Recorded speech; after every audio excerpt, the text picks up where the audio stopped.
Kolluru వెలుమలలో best flat కోసం చూస్తున్నారా? రాధే స్కైనే ఎంచుకోండి. నమస్తే, నేను విజయ్.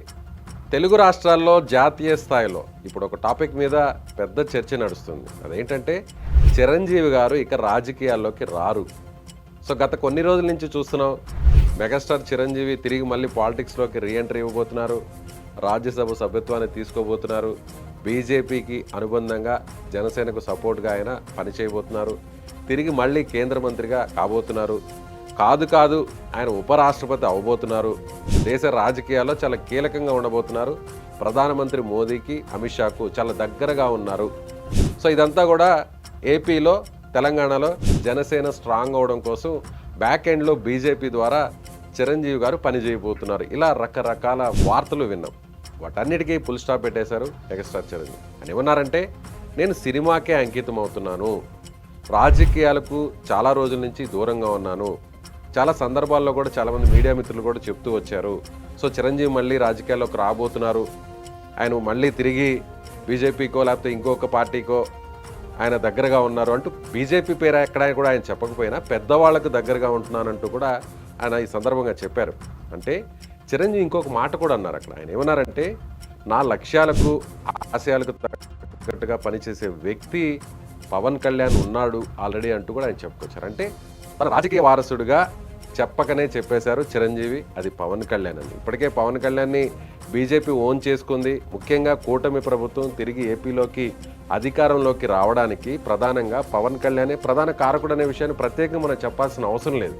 సో పవన్ కళ్యాణ్ ఇప్పుడు తాజాగా ఆయన ఇవాళ నుంచి కూడా తమిళనాడులో దక్షిణ భారతదేశంలో ఆయన ఒక సనాతన ధర్మానికి సంబంధించి పరిరక్షణను చేసే విధంగా ఒక యాత్రను కూడా, ఆలయాలను సందర్శించే విధంగా 4 రోజుల పాటు ఒక కార్యక్రమాన్ని కూడా రూపొందించారు. ఇది తమిళనాడు ఎన్నికల్లో పవన్ కళ్యాణ్ చాలా ప్రభావితం చేయబోతున్నారు. అక్కడ అన్నా డిఎంకే మధ్య, సో ఈ రెండు పార్టీలు కూడా హిందూ ధర్మానికి కాస్త దూరంగా ఉండేటువంటి పార్టీలుగా మనం చెప్పవచ్చు. అంటే నాస్తికవాదాన్ని ఎక్కువగా నమ్మినటువంటి సిద్ధాంతాలు కలిగినటువంటి పార్టీలుగా చెప్పవచ్చు. అయితే ఇప్పుడు తాజాగా హీరో విజయ్ కూడా ఒక రాజకీయ పార్టీని పెట్టారు. సో ఆయన ఎలాంటి స్టాండ్ తీసుకోబోతున్నారు అనేది కూడా చూడాలి.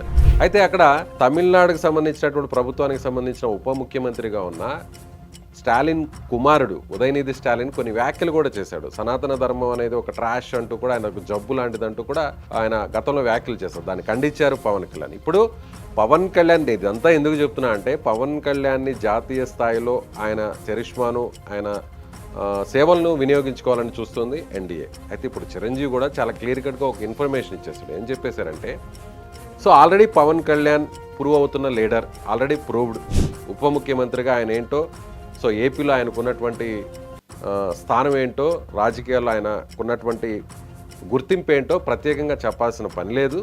సో చిరంజీవి బ్యాక్ ఎండ్లో ఉండి తమ్ముడు పవన్ కళ్యాణ్ను ఎదిగేంత వరకు, అంటే ఒక కీలకమైనటువంటి ఎవరైతే అందరూ కోరుకుంటున్నారో పవన్ కళ్యాణ్ అభిమానులు, ఆయన శ్రేయభిలాషులు, మెగా అభిమానులు ఏదైతే కోరుకుంటున్నారో ఆ స్థాయికి వచ్చేంత వరకు, ఆ పదవికి వచ్చేంత వరకు బ్యాక్ ఎండ్లో చిరంజీవి గారు ఉంటారు అనేది మనం పరోక్షంగా ఆయన చేసినటువంటి వ్యాఖ్యలను బట్టి చూస్తున్నాం. మరొక అంశాన్ని కూడా ఆయన చెప్పడం జరిగింది. లైలా ఫంక్షన్లో ఒక వ్యాఖ్యలు చేశారు. బ్రహ్మానందానికి సంబంధించినటువంటి మూవీకి సంబంధించిన ఫంక్షన్లో ఒక వ్యాఖ్యలు చేశారు. లైలా సినిమా ఫంక్షన్లో ఏమన్నారంటే, ప్రజారాజ్యం అంటే హీరో విశ్వక్ సేన్ తండ్రి అంటే తండ్రి తనతో పాటు ప్రజారాజ్యంలో కలిసి పనిచేశారు.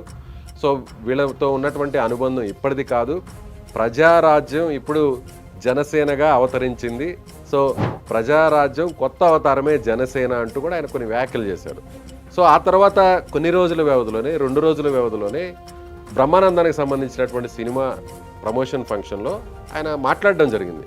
చాలామంది నేను రాజకీయాల్లోకి వెళ్ళిపోతున్నాను, కొన్ని పదవులు తీసుకుంటానంటూ, పెద్ద పదవులు తీసుకుంటానంటూ అనుకుంటున్నారు.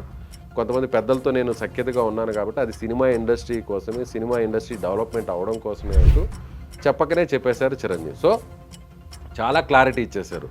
ఇకపై పవన్ కళ్యాణ్ వెనక చిరంజీవి ఉండబోతున్నారు. సో అది పరోక్షంగా అయినా ప్రత్యక్షంగా అయినా చిరంజీవి బ్యాక్ ఎండ్లో ఉండి పవన్ కళ్యాణ్ ముందుంచి ఏదైతే చిరంజీవిని ఎలా చూడాలనుకున్నారో, ఏ పదవిలో చూడాలనుకున్నారో, ఏ స్థాయిలో చూడాలనుకున్నారో అవన్నీ కూడా పవన్ కళ్యాణ్ నెరవేర్చబోతున్నాడు అనేటువంటి ఉద్దేశాన్ని చిరంజీవి చెప్పారు. సో ఇదొక మెగా అభిమానులకు, జనసేన పార్టీకి ఇదొక బూస్టప్ లాగా చెప్పాలి.